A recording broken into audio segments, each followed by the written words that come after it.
Okay, thanks for joining us this morning on Cyber Threat Thursday. My name is Christy Taft, and I'm from Atlantic Data Security. As you already know, the first Thursday of every month, we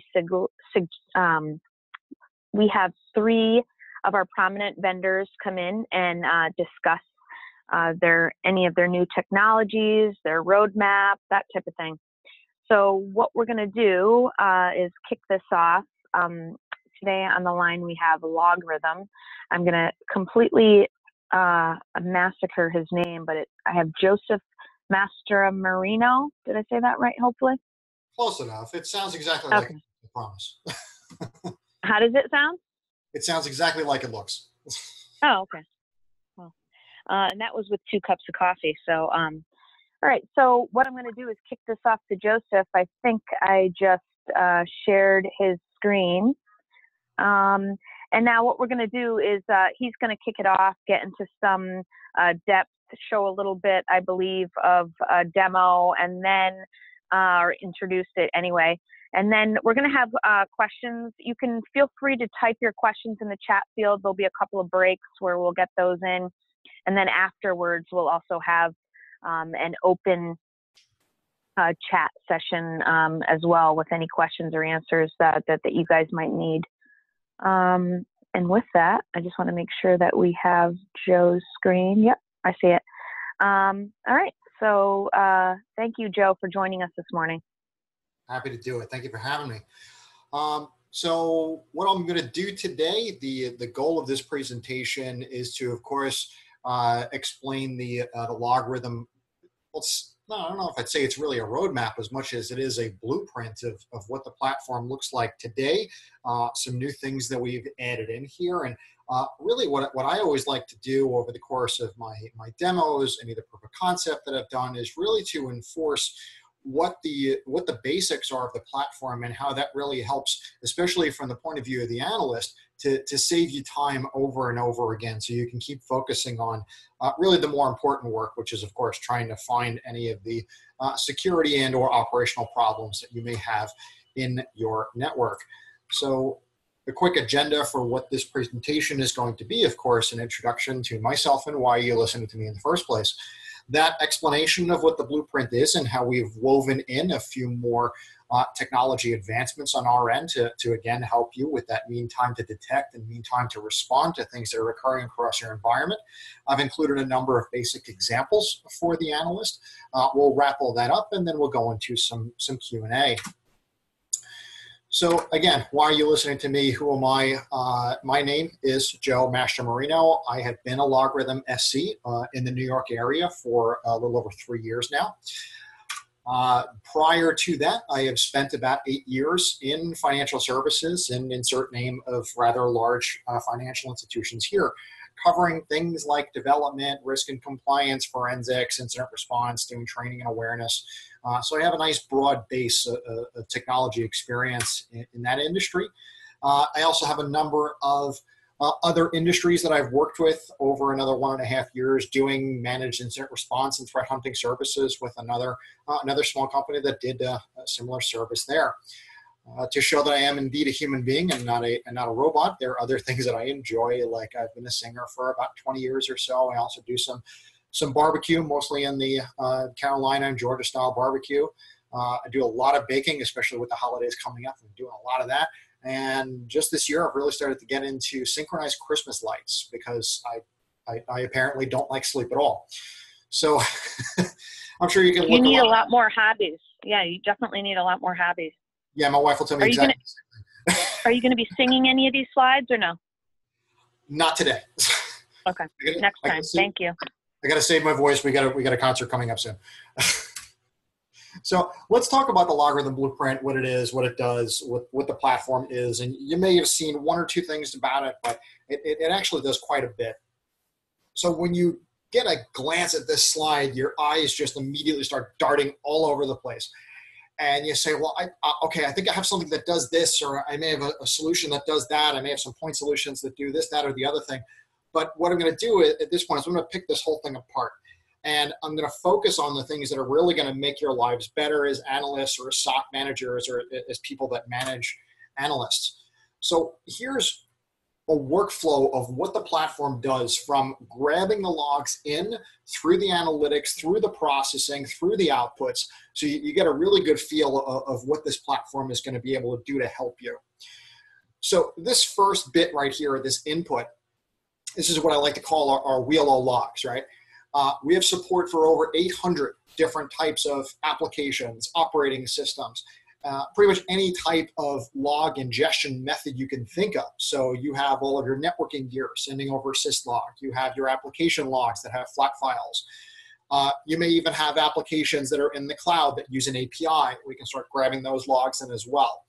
We can also grab in NetFlow data, SFlow, JFlow, all that fun stuff can all come in, as well as, of course, the Windows logs. And we grab those Windows logs in via either our PC call or with Windows Event Collection, Windows Event Forwarding. We're not fans of WMI around here. It's a bit too resource intensive for our like. But that's really the main idea here, is that if you have something that generates a log, it can get to logarithm, and then all we need to do is make sure we have essentially the right parser for it. What happens then once we start getting that data in is how do we start applying more context to that? And that's really where this stuff comes in. I'll actually start, you may want to think of starting on the upper left. I'm actually going to start on the upper right, just to make sure you're staying on your toes. The endpoint monitoring, that's where our file registry integrity monitoring, process activity monitoring. I'm going to start to tie one or two things here together for you, because that file integrity monitoring, that's something not too dissimilar from like a tripwire, where you may be looking for something that's saying, yeah, I want to watch for the file integrity of, say, sensitive files. That may be where that comes into play. And what's nice about the endpoint monitoring tools that we have is that wheel of logs that we just discussed a minute ago, that is actually coming in from this same agent that we're using to do these solutions right here. So your file and registry integrity monitoring, that can also serve as a log collector. So we use the same technology stack for all of that. So it's kind of like our Swiss Army knife of data collection and generation, because it can do all of that host by host, or you can have another type of solution that's doing some of those things as well. And of course, we can bring that information in. Another great example that I always like to put out there for file integrity monitoring is something I'll pull back from, and I'll use the phrase "when I was an analyst" quite a few times. When I was an analyst, one of the things that I was concerned about on my externally facing web servers was an attacker dropping web shells. And how would they do that? Well, they would have to alter some of the files that were on the root folder of my web servers. Well, you could have Logarithms File Integrity Monitoring watch those folders and watch those ASP or ASPX files. And if there are any changes that are being made to those files, people trying to grab those files, people trying to alter those files, you can get those logs sent right back into your SIM, so you'll have an immediate notification of when somebody tries to make those types of alterations. Again, cutting down my mean time to detect and making my life easier. Moving over to the network monitoring side, and this is another product, and I'll mention this a couple of times because there is also a freemium version that you can go and grab, and I'll mention that a few more times. This serves as a network, kind of a network sensor, if you've ever seen those before.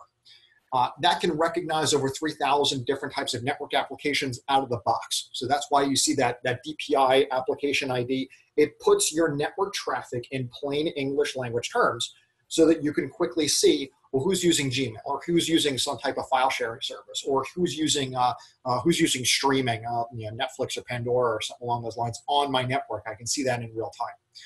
The full packet capture. A lot of people shy away as soon as I say full packet capture, because they remember the days of when they had insert name of full packet capture solution here, and it's a whole boatload of disk space that you have to use in order to make this valuable. Logarithm has a smart capture technology, which makes, again, my life easier as an analyst, because I can say, well, I care about these particular types of applications and I want to use my disk space most effectively. So smart capture will only capture the things that I want to view later on.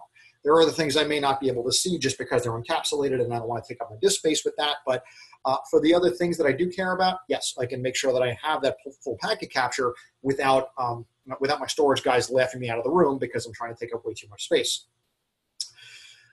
The real-time context. So these are a couple of other things that, especially on the user end, that Logarithm has put in, and this is a relatively recent release, was that what we've done is we've now introduced this concept of what we call true identity within a platform. And what that does is, well, Joe Mastromarino is known on the network as Joseph.Mastromarino. He may also have an administrative account. That's Joseph.Mastromarino admin. He may also have 2 or 3 email addresses. So what we can do is we can tie all of these identifiers to Joe Mastromarino as the identity.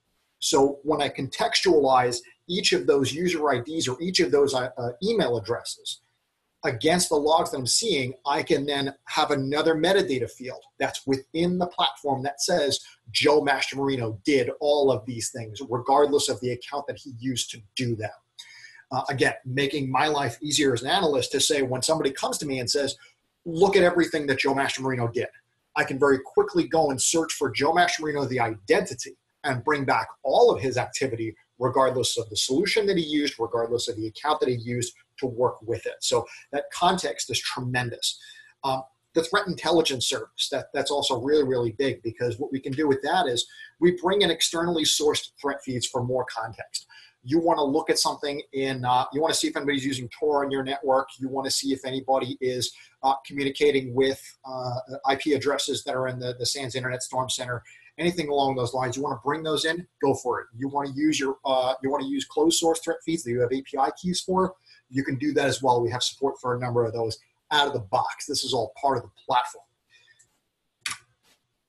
On the analytics portion, there's a lot of things here that I always like to say these are key differentiators for the analyst. And why is because that MDI fabric, that machine data intelligence fabric at the bottom, this is at the heart of Logarithm. What that means to me as an analyst is I no longer need to fold timelines together, because I have all of these solutions on different servers, maybe in different time zones. Maybe they have a little bit of NTP drift between them.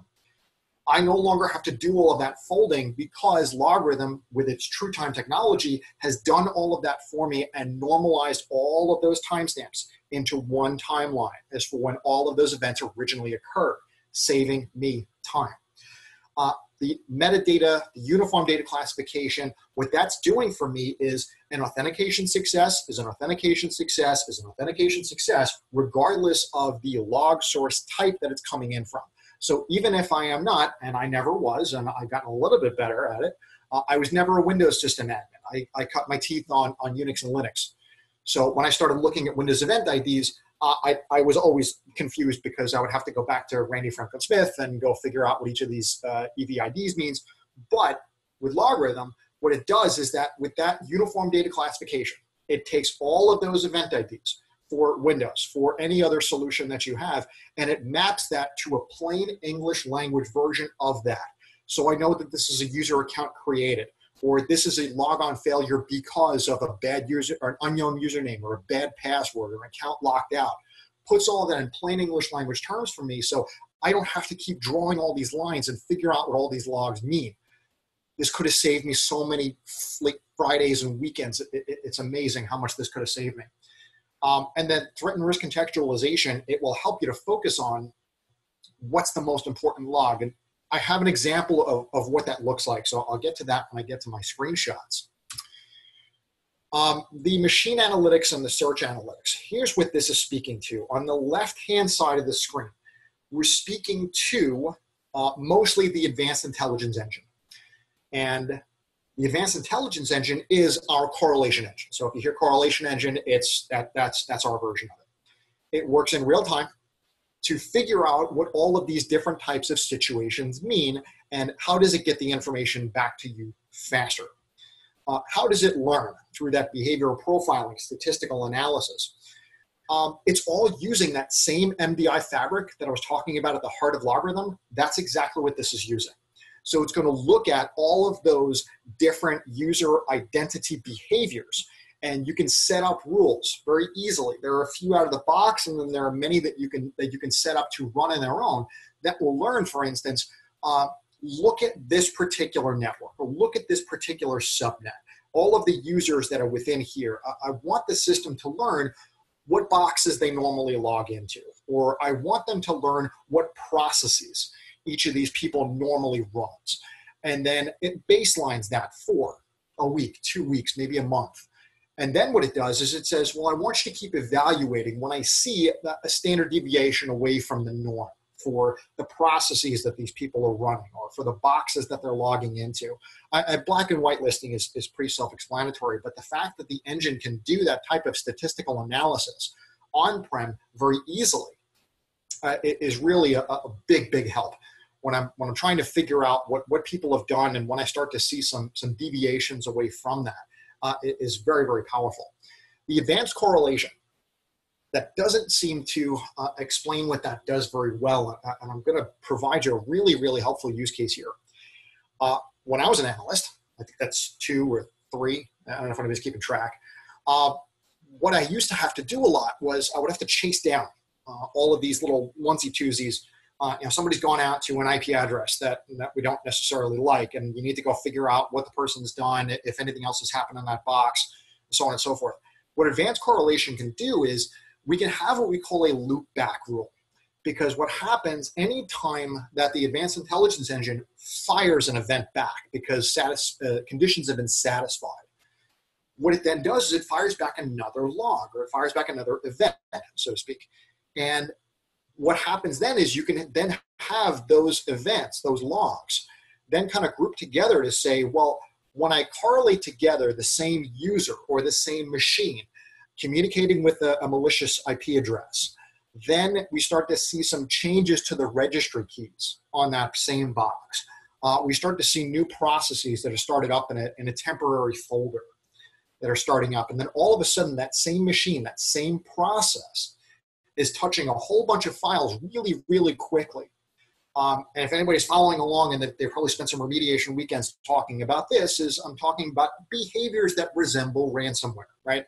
So logarithm can help you to put those pieces together so that you get closer to the true positive, rather than having the analyst chase down every single, what could be wild goose chases, because they're not necessarily having any real negative effects on the system. It could have just been something that was on a website that they hit. It could have been an ad somewhere that it didn't necessarily take any real effect on the machine. EDR could have stopped it, something else along those lines. But putting the time back into doing the investigations that really matter is what those analytics are going to provide you with that advanced correlation.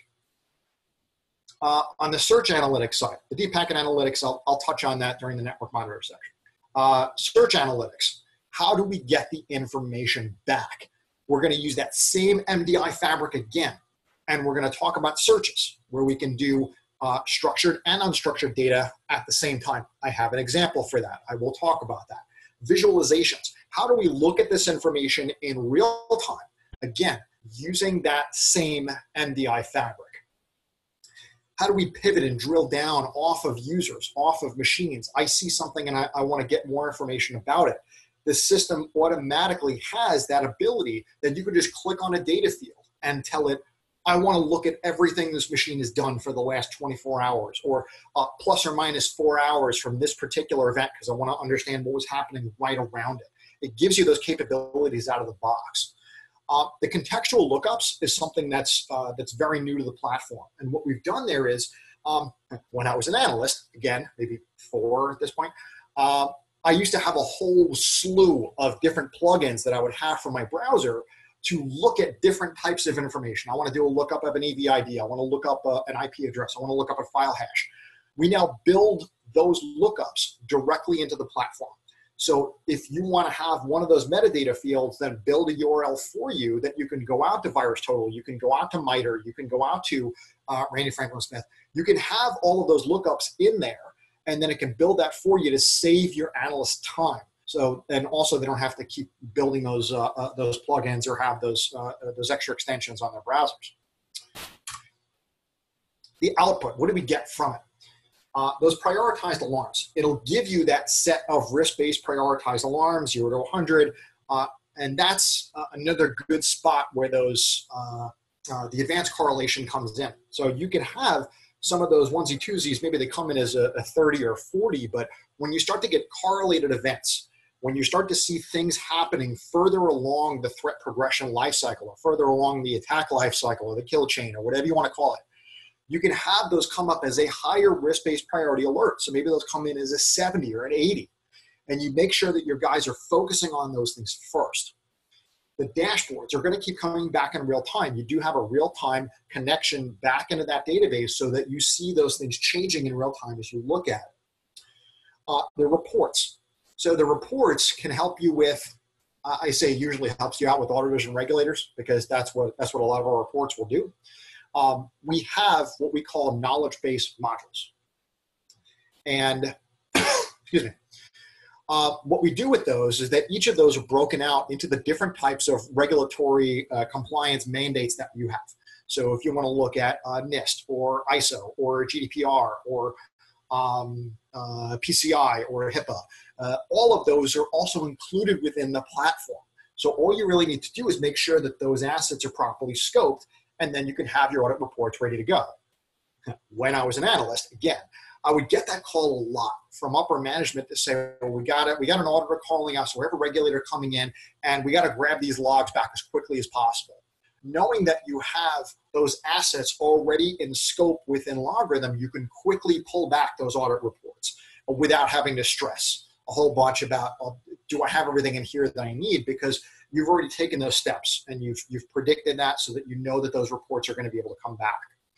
A fun trick that you can play as well, it's not really a trick, it's just you can actually see this information happening, is that you can combine the reporting with file integrity monitoring, because file integrity monitoring will watch when people read files.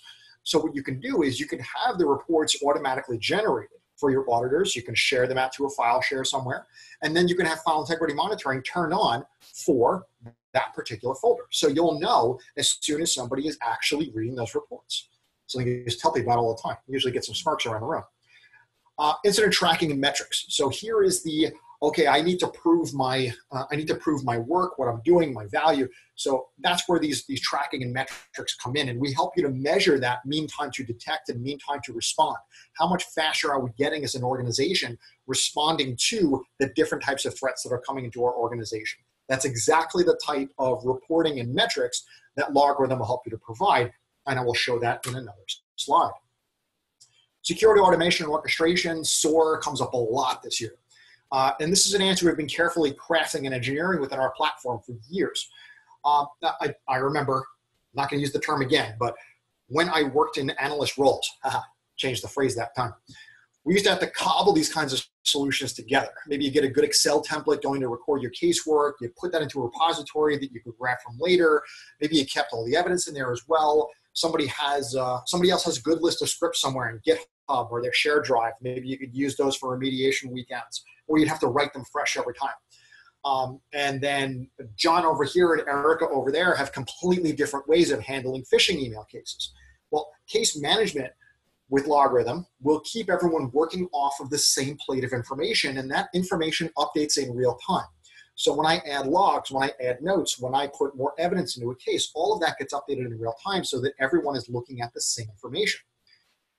The evidence locker keeps all that information in there for as long as you need it. So if somebody comes back 3 or 4 months later on and says, well, I need to see these logs, or I need to see these files right here, all of that is kept in that evidence locker, so you always have access to it. Smart response, with that automated response, allows that treasure trove of response scripts that you have, you put those into now repeatable scripts, repeatable processes that you put in place so that everyone can share in that knowledge.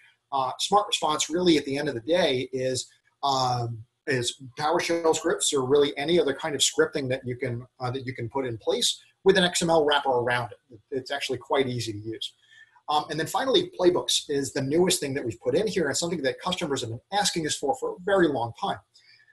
What this does is, and we have about 10 of these that are available out of the box, so you can just put those right in, and they will cover many of the common use cases that we see. So phishing email cases, user account escalation, all different types of things that we would normally see in the industry, with a set of processes to follow, people that you can make responsible for these things. And then notes and completion, again, helping you to track all of the things that are there. So that's what the platform does in a nutshell. Of course, there's lots of other things that the platform can do, but I really tried to focus on the things that would help the analyst the most. What I'll do, just because I said a whole lot of words in a really short period of time, is I'll pause for a minute or two and see if we have any real burning questions there, Christy. Do we have any that I can answer before we get into some more of the examples? Okay. At the moment, I don't think we do. We'll just pause for a second and see if there's any questions. I don't see anything at the moment. I think you're okay to keep going. All right, let's keep going through this. So I have here some basic examples, and what I'll show is just a number of different screenshots about what happens inside the platform. These are all from real deployments. Either they're from the deployment that I demo from on a regular basis, or I've even put in stuff from my own home deployment because I use this stuff in my house because my wife loves hearing the extremely loud server that I have in the office. So with this dashboard, I always like to use this as my example dashboard. What we're doing is we're showing you the events data first. So that's what I started talking about before in terms of that, that risk-based prioritization of the classification of those events. So in other words, let me simplify that quite a bit. You have logs, and then you also have your events. So Christy, is my mouse moving on the screen? Can I see that? I believe so. Let me see it. Yep. Oh, okay. So you have your logs that are right up here, and then you have your events that are down here. The best way I can logically describe that is that every event is a log, but not every log constitutes an event. An event, from what I've seen in the field, is somewhere between 0.5 percentage point to 2% of all logs that come into a customer environment. When you're looking at your dashboards, before you start doing any searching, you open this thing up, you log into it, and the first thing you're presented is a dashboard full of events. So the events are always the most important things that are going on inside of your environment at any given time. I can look at any of these widgets, and it kind of gives me, I like to say this dashboard gives me a good semblance of normal, of what's going on inside my environment. How many logs, how many events am I processing? Do I see any big spikes or valleys within that graph, something I need to go and look at? I can also see my regular log processing rate. I can see how many of these logs have been classified into this classification, and then common event. Again, you can see all this plain English language that we use to describe what's going on inside of a customer environment. Lots of other widgets that are in here as well, like how many, what host impacted is here, and how many times a host is being hit with a particular log. What log source types I have that are particularly noisy. As you can see, my firewall is particularly noisy. These are this is coming. I guarantee it's coming from my domain controller. This is coming out of my logarithm network monitor. This is coming out of my Qualys. So I have a lot of log sources in here. And what's nice about these data points is that each and every one of these you could double click on, and then you could drill right into what's driving that particular bar on the screen. So I'll always show you the information that's behind whatever that is. We've also recently introduced within the last few versions these trend graphs. So I can put in these trend graphs to get a better view on a time series basis of what's going on. So I get a good idea of, based on these top alarms that I see coming in, these are the things that are coming out of my advanced intelligence engine, what's coming up a lot over say the last about a day or so, or almost a day. So I get a good view of that. I can also get a quick view of what's going on with my cases. So the main idea is that I get a good view of what's going on in my deployment, and then I can just drill in further into the things that I like to see. So that's what I usually do when I sit down with my first cup of coffee of the day, 2 or 3 depending on the day. So let's say I get that call, and the call I get is we have this user, and it came out of either HR or legal. And I get the call that says, hey, Beth Nichols is doing something sensitive. We don't know what she's doing. We don't know where it's happening. So go find it. Great. Thanks. I appreciate that. What you can do is then inside of Logarithm, you start to run this search. And this is what we call a precision search, because what I'm doing is I'm searching now a piece of the metadata. So I know who Beth Nichols is. I know her user origin. I know what her account looks like. And now I can also use her identity. So I can use that user origin identity as Beth Nichols. And I can search through the unstructured data because the unstructured data is sitting in an Elasticsearch database on the back end. So I can search through all of that at exactly the same time. So I'm searching through the structured data and the unstructured data because I have no idea where the word sensitive is going to come up, but it's the only word in my dirty word list, so that's where I'm going to start. I search through that and I find these results that come back. So that goes right over here, and that word sensitive seemed to pop up right over there under top object, or in this case, what the file name is, or the file path rather. This is an example also of what we would get back from the logarithm file integrity monitor. So that's where that log came back. I had no idea where that word was going to pop up in the log, but that's where it popped up. It could be a parsed field, it could be an unparsed field. That's the beauty of being able to search through the entire log message all at once. So this would have immediately prompted me to say, okay, what else is Beth doing? I do a further pivot on Beth, see what else she has been doing. But cutting down on that amount of time, because now I don't have to go and grab logs from my Windows folks, my firewall folks, my proxy folks. I could just immediately do all of this inside of Logarithm and then cut down the amount of time that I need to do that particular search. If I'm looking at the individual logs, I can also look at the parsed data. I can also look at its unparsed equivalent. This is an example of that. What this is an example of is, this is a Windows event log, and this is specifically a Windows event log coming out of XML. And what this one is doing is, and I can look at the parsed information directly on the left, because remember, I'm not a Windows event guru. So if I look at the right-hand side of the screen, I'll eventually figure it out by sitting and reading it, but that's going to take me time. That time is valuable. Logarithm is telling me quickly and easily in plain English, nice and organized, exactly what's happening here. So in this example, Jake Haldeman in the green box, I know that guy, he's my sysadmin. He added an account to a group, and he added to a global security group, he added to a domain admins, this person named Phil Gibbons. So within a couple of seconds, I quickly understood exactly what this log was telling me, rather than me going through this event log, figuring out, okay, Jake Haldeman on this machine over this event ID, and then I gotta go and search for Phil Gibbons. Oh, there's Phil Gibbons right over there. It just takes me too much time to figure all of this out. Logarithm telling you all of this in plain English language terms is immensely helpful and always cuts down the amount of time that I spend as an analyst trying to get a handle on what's going on in any given situation. So, I mean, I would have to go to Randy Franklin Smith's site over and over again to figure out what all of these different things mean. But Logarithm, with this EVID 4728, it told me this common event is account added to the group. It also tells me further information about it that says, okay, I get this user added to a global security group. So this is information that Logarithm has added on. This is context that Logarithm has put in on your behalf so that you don't have to think about what all of this information is. To show you an example of what the contextualized actions look like. So when I click on, in this instance, an IP address, I don't necessarily need to have that extension in there anymore to do that lookup for me. I click on the IP address right over here, and then it brings this up, this additional contextualized actions. You define them, but it takes you about 30 seconds to define an action.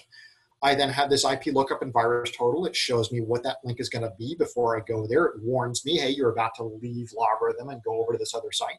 But it shows me very quickly information about that IP address based on now this URL. Even if you have services like Shodan where you need to put in an API key or something like that, you could also put in the API key and we can still render that page. Alerts and smart response to help you to take action on things that are occurring. This is an example of one where we had something coming out of the, in this case, a Palo Alto. And I'll use that example because we also have an integration with Palo Alto. What that example does is that, let's say we have somebody using, again, that threat intelligence service, we start to see people going out to what is a known bad IP address. So what do we do about that? We have a smart response that will then script an API call over to your Palo Alto to say, okay, I want to add this particular IP address, the external IP address, to a list that would be blocked at the firewall level. So you can have that happen either automatically or with up to 3 levels of approval. Logarithm will tell you what the output of that was, whether or not it was succeeded, and of course you can add that evidence back into your case again. But you can see through this screen that logarithm is indeed showing you I have a whole bunch of different types of risk-based prioritized alarms. So what this does is that this helps you to answer what I like to call the proverbial so what. When I functioned inside of analyst roles, I would often have to bring things up and say, yeah, well, this thing happened.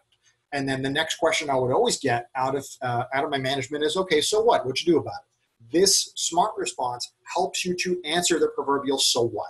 I've started to take action. I have started to mitigate this. I have begun the tourniquet. We've stopped the bleeding. So what do we do next? That's what it helps you to figure out. And then what actions to take next, that's where more of the SOAR features really start to take flight. The next thing that we can show is this dashboard. And this dashboard now has a number of new features in it. So the things that are on the bottom here, this open items, open incidents, this is all stuff that's been here with our case management system. We've had our case management system now for a few years. But this case metrics trend, this is something that is also fairly new within the incident and mitigated and resolved. Because what this is also measuring is what is your mean time to respond to something inside of your environment? What is your mean time to detect it? How long did it take you to find it? And then how long did it take you to start to do something about it? So your initial mitigation is your time to respond, and that's what you measure it on. You also have your case trend by status. This has been here. The new thing that's in right here is now this list of procedures. I like to say that this is a great view for any kind of either SOC leader or SOC manager to be able to say, how much stuff do I have open right now? Who's assigned to the things that are out? When are these things due? What's going on within each and every one of my cases? Where are they? What are they doing? What are they supposed to be doing next? That's exactly what this procedure widget is showing you, as well as the rest of the metrics that are on screen. So drilling into one of these cases in particular, I can see this temporary account usage case. And I can see that Joe Mastromarino is working on this temporary account case. And you can also tag these cases for, again, searching back, looking at your trending, what happened next, who's working on what. You can see that this is indeed an incident.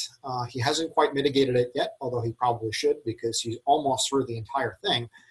Because now when I look at this playbook, I can now see this playbook for suspicious user activity. Again, this is available out of the box. The logarithm does provide this to you. So what processes are generally followed when responding to suspicious user activity? It condenses this a little bit. You can see that I'm almost past due on trying to finish this particular set of actions up.